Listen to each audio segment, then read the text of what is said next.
Bhaskar's area YouTube ఛానల్కు స్వాగతం.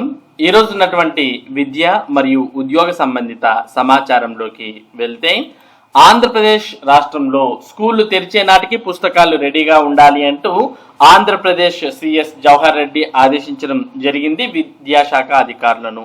మరి దీనికి సంబంధించినటువంటి సమాచారాన్ని ఇక్కడ మనం చూస్తూ ఉన్నాం. ఆంధ్రప్రదేశ్ రాష్ట్రంలో జూన్ 12న పాఠశాలల పునఃప్రారంభం. బడులు తెరిచే నాటికి పాఠ్య పుస్తకాలు సిద్ధం చేయాలి. ఏకరూప దుస్తులు అనగా యూనిఫామ్ ఉండాలి. విద్యాశాఖ అధికారులకు సిఎస్ జవహర్ రెడ్డి ఆదేశం. వేసవి సెలవుల తర్వాత వచ్చే నెల 12న రాష్ట్రంలోని పాఠశాలలు తెరుచుకునే నాటికి పాఠ్య పుస్తకాలు, నోటు పుస్తకాలతో పాటు ఏకరూప దుస్తులు, బ్యాగులు వంటివన్నీ విద్యార్థులకు అందాలని ప్రభుత్వ ప్రధాన కార్యదర్శి డాక్టర్ కెఎస్ జవహర్ రెడ్డి బుధవారం విద్యాశాఖ అధికారులను ఆదేశించారు. 2024-25 విద్యా సంవత్సర సన్నాహక ఏర్పాట్లపై వెలగపూడి సచివాలయంలో ఆయన సమీక్ష నిర్వహించారు. రానున్న విద్యా సంవత్సరానికి సంబంధించి విద్యాశాఖ సన్నాహక చర్యలను సమీక్షించారు. విద్యార్థులకు అవసరమైన పాఠ్య పుస్తకాలు, నోటు పుస్తకాలు, ఏకరూప దుస్తులు, బ్యాగులు, బూట్లు సకాలంలో అందించే చర్యలు తీసుకోవాలని సూచించారు. పాఠశాల వారీగా విద్యార్థులకు అవన్నీ అందేలా చూడాలని సిఎస్ ఆదేశించారు. పాఠశాలల్లో నాడు నేడు కింద చేపట్టిన పనులు, ప్రగతిని, మధ్యాహ్న భోజన వసతి తదితర అంశాలపై సిఎస్ సమీక్షించారు. సమావేశంలో విద్యాశాఖ ముఖ్య కార్యదర్శి Praveen Prakash power point presentation ద్వారా రానున్న విద్యా సంవత్సరానికి తీసుకుంటున్న సన్నాహక ఏర్పాట్లను సిఎస్ కు వివరించారు. ఇప్పటికే 82% పుస్తకాల ప్రచురణ పూర్తయి మండల స్టాక్ పాయింట్కు చేరాయని చెప్పారు. రానున్న విద్యా సంవత్సరంలో 1 నుంచి 10వ తరగతి వరకు బైలింగ్వల్ పాఠ్య పుస్తకాలకు విద్యార్థులకు అందజేశామని అన్నారు. 1 నుంచి 10వ తరగతి వరకు మొత్తం 70,42,012 మంది విద్యార్థులను నమోదు చేయగా వారిలో ప్రభుత్వ పాఠశాలకు సంబంధించి 36,54,539 మంది విద్యార్థులు ఉన్నట్లు తెలిపారు. పాఠశాల విద్య మౌలిక సదుపాయాల గురించి కమిషనర్ కె భాస్కర్ వివరిస్తూ, నాడు నేడు 2వ విడత 2 కింద 7,029 కోట్ల రూపాయలతో వివిధ పాఠశాలల్లో నిరంతర తాగునీటి సరఫరాతో కూడిన మరుగుదొడ్ల నిర్మాణం, తాగునీరు, విద్యుత్ సౌకర్యం, ప్రాథమిక సౌకర్యాలు, రంగులు, ఆయా పాఠశాలకు మరమ్మతులు, అంగన్వాడీ కేంద్రాల నిర్మాణం ఏర్పాటు చేశామని అన్నారు. రానున్న విద్యా సంవత్సరంలో మధ్యాహ్న భోజన పథకం అమలు సన్నాహక ఏర్పాట్లపై పథకం సంచాలకులు డాక్టర్ బిఆర్ అంబేద్కర్ వివరిస్తూ, పౌర సరఫరాల శాఖ ద్వారా బియ్యం, రాగులు, జొన్న, చిక్కీ, కోడిగుడ్లు సకాలంలో సమకూర్చే ఏర్పాట్లు చేస్తున్నట్లు వివరించారు. సమావేశానికి ఏపీఎస్డి శ్రీనివాసరావు, విద్యాశాఖ అధికారులు హాజరయ్యారు. మరి మొత్తానికి ఆంధ్రప్రదేశ్ రాష్ట్రంలో పాఠశాలలు ప్రారంభమయ్యే నాటికే మరి విద్యార్థులకు అన్ని రకాలైనటువంటివి అందాలి అంటూ ఇక్కడ ఆంధ్రప్రదేశ్ సిఎస్ పేర్కొనడాన్ని మనం చూస్తూ ఉన్నాం. ఇక ఆంధ్రప్రదేశ్ లో ఏపీ ఆర్సెట్ ఫలితాలు విడుదల, త్వరలోనే ఇంటర్వ్యూ షెడ్యూల్. పిహెచ్డి వివిధ యూనివర్సిటీల్లో పిహెచ్డి చేయాలనుకునేటటువంటి అభ్యర్థులు రాసినటువంటి research set common entrance test అంటే ఆర్సెట్ ఫలితాలు అనేవి విడుదలయ్యాయి. మరి ఫలితాలు విడుదల చేస్తున్న వీసీ ఆచార్య శ్రీకాంత్ రెడ్డి, సెట్ కన్వీనర్ ఆచార్య దేవప్రసాద్ రాజు అంటూ ఇక్కడ చిత్రంలో కూడా చూస్తూ ఉన్నాం. తిరుపతి ఎస్వి విశ్వవిద్యాలయం నిర్వహించిన ఏపీ ఆర్సెట్ ఫలితాలు బుధవారం విడుదలయ్యాయి. మే 2వ తేదీ నుంచి 5వ తేదీ వరకు నిర్వహించిన ఈ పరీక్షా ఫలితాలను సెట్ కన్వీనర్ ఆచార్య దేవప్రసాద్ రాజుతో కలిసి యూనివర్సిటీ ఉపకులపతి ఆచార్య వి శ్రీకాంత్ రెడ్డి తిరుపతిలో విడుదల చేశారు. అన్ని విభాగాలకు కలిపి 8,651 మంది పరీక్షకు హాజరు కాగా 4,352 మంది ఉత్తీర్ణత సాధించారని వెల్లడించారు. ఫలితాలను https://sets.apsch.ap.gov.in లో అందుబాటులో ఉంచామని తెలిపారు.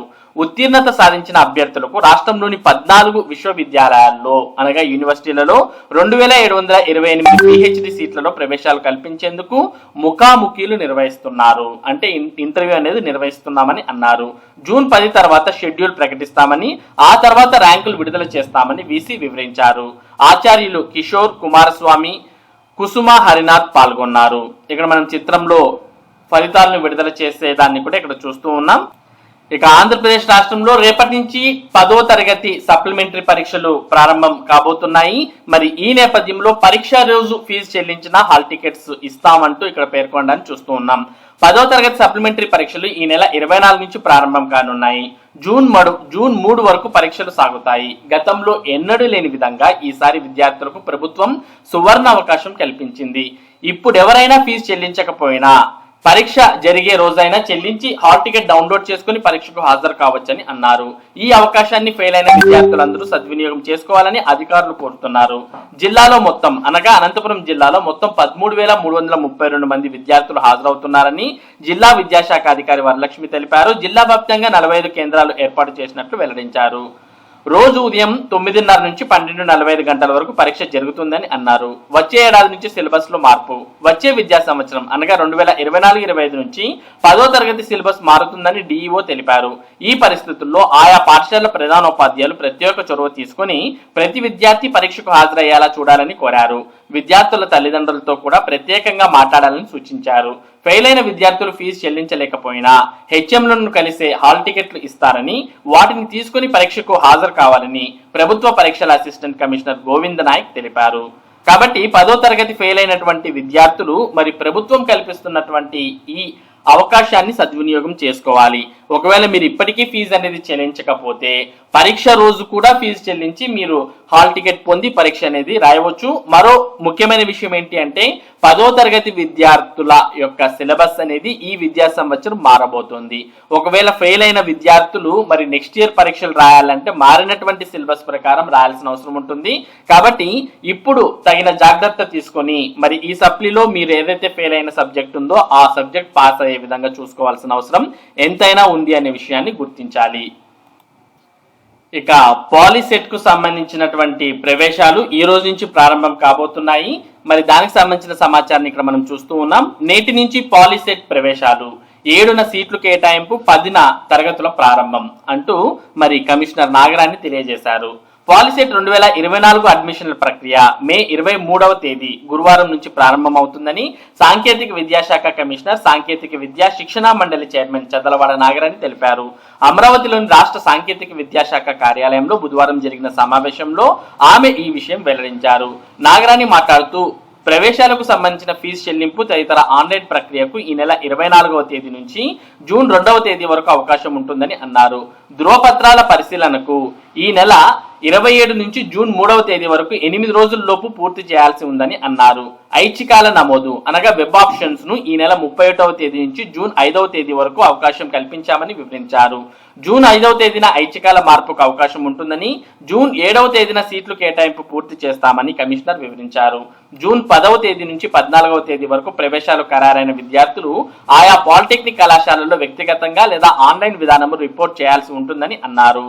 జూన్ 10వ తేదీ నుంచి రాష్ట్ర వ్యాప్తంగా తరగతులు ప్రారంభమవుతాయని పేర్కొన్నారు. ర్యాంక్ కార్డులను వెబ్సైట్ నుంచి డౌన్లోడ్ చేసుకోవచ్చని, ప్రవేశాల కౌన్సిలింగ్ కు సిద్ధంగా ఉండాలని అన్నారు. పాలిసెట్ పరీక్షకు మొత్తం 1,42,035 మంది విద్యార్థులు హాజరు కాగా 87.61% మేర అంటే 1,24,430 మంది అర్హత పొందారని వివరించారు. బాలికలు 56,464 మంది పరీక్షకు హాజరు కాగా 89.81% మంది, బాలురులో 85,561 మంది హాజరు కాగా 86.16% అర్హత సాధించారు.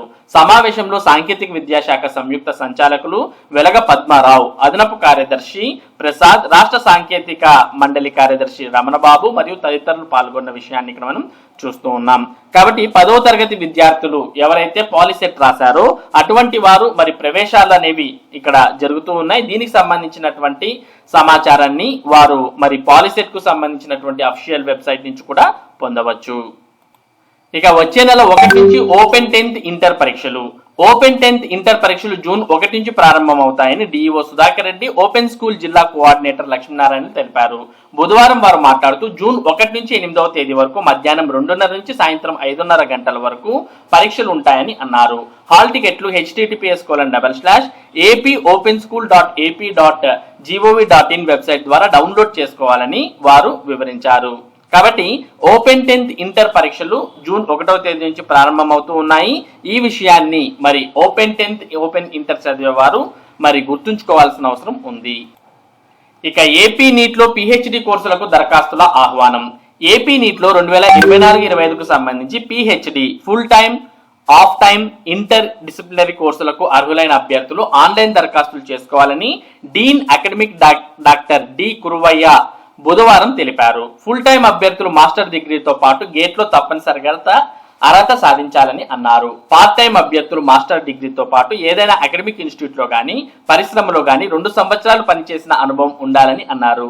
అర్హులైన వారు ఈ నెల 31వ తేదీలోగా ఆన్లైన్ ద్వారా దరఖాస్తు చేసుకోవాలని అన్నారు. అభ్యర్థులను రాత పరీక్ష, మౌఖిక పరీక్ష ద్వారా ఎంపిక చేస్తామని అన్నారు. వివరాలకు www.nitandhra.ac.in లో సంప్రదించాలని నీట్ అడ్మిషన్ల అధికారి డాక్టర్ తపస్ తెలిపారు. కాబట్టి ఏపీ నీట్ లో పిహెచ్డి కోర్సులు చేయాలనుకునేటటువంటి వారు మరి ఇప్పుడు మనం పేర్కొన్నటువంటి వెబ్సైట్ ద్వారా మరి మీరు సమాచారం పొంది వీటికి దరఖాస్తు చేసుకోవచ్చు. ఇక ఆంధ్రప్రదేశ్ రాష్ట్రంలో ఉపాధ్యాయ బదిలీలకు ప్రత్యేక చట్టం తీసుకురాబోతున్నట్టు మరి ఇక్కడ తెలుస్తోంది. దీని మీద కసరత్తు చేస్తున్నట్టు ప్రభుత్వం కూడా ఇక్కడ మనకు సమాచారాన్ని ఇక్కడ ఇస్తూ ఉంది. ప్రభుత్వ ఉపాధ్యాయుల బదిలీలకు ప్రత్యేక చట్టం తీసుకొచ్చేందుకు ప్రభుత్వం కసరత్తు చేస్తోంది. కర్ణాటకలో అమలవుతున్న చట్టం తరహాలో దీనిని తీసుకురానున్నారు. ఈ మేరకు ఉపాధ్యాయ సంఘాల నుంచి సూచనలు, సలహాలను ప్రభుత్వం ఆహ్వానించింది. వాటిని ఈ నెల 28 లోపు పాఠశాల విద్యాశాఖ జేడీకి పంపించాలని సూచించింది. ఉపాధ్యాయులు 8 ఏళ్లు, ప్రధానోపాధ్యాయులు 5 ఏళ్లు సర్వీస్ పూర్తి చేసుకుంటే తప్పనిసరి బదిలీ ఉంటుంది. ఆ బదిలీలను ఖచ్చితంగా వేసవి సెలవుల్లోనే నిర్వహించాలి. ఒక ఉపాధ్యాయుడు కేటగిరీ 1లో ఒక్కసారి మాత్రమే పనిచేయాలనే నిబంధనను తీసుకురానున్నారు. దీని ప్రకారం ప్రతి ఉపాధ్యాయుడు అన్ని కేటగిరీల్లోనూ పనిచేయాల్సి ఉంటుంది. పట్టణం నుంచి మారుమూల పల్లెల్లోని బడి వరకు బదిలీల్లో వెళ్లాల్సి వస్తుంది. వచ్చే విద్యా సంవత్సరం నుంచి ఈ చట్టాన్ని అమల్లోకి తీసుకురావాలని ప్రభుత్వం భావిస్తోంది. పైరవి, సిఫారసు బదిలీలకు ఆస్కారం లేకుండా అన్ని కౌన్సిలింగ్ బదిలీలే జరిగేలా చట్టంలో నిబంధన పెట్టాలని ఉపాధ్యాయులు కోరుతున్నారు.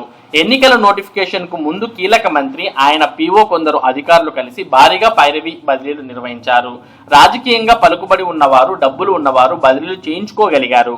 ఇలాంటి ఇబ్బందులు లేకుండా చట్టంలో నిబంధనలు తీసుకురావాలని వారంతా కోరుతూ ఉన్నారు. మొత్తానికి ఆంధ్రప్రదేశ్ రాష్ట్రంలో మరి కర్ణాటక రాష్ట్రంలో ఏ విధంగా అయితే ఉందో అదే విధంగా బదిలీలకు ప్రత్యేక చట్టం తీసుకురాబోయే విషయమై మరి ఉపాధ్యాయుల నుంచి సలహాలు కోరుతున్న విషయాన్ని మనం ఇక్కడ చూస్తూ ఉన్నాం. మరి ఇవి ఈ రోజు ఉన్నటువంటి విద్య మరియు ఉద్యోగ సంబంధిత సమాచారం. ఇటువంటి ముఖ్యమైన సమాచారాన్ని భాస్కర్స్ ఏరియా మీకు అందిస్తూ ఉంటుంది. మరి ఈ సమాచారం మీరు మిస్ కాకుండా పొందడానికి మన భాస్కర్స్ ఏరియా యూట్యూబ్ ఛానల్ కు సబ్స్క్రైబ్ అవ్వండి. Thank you for watching this video.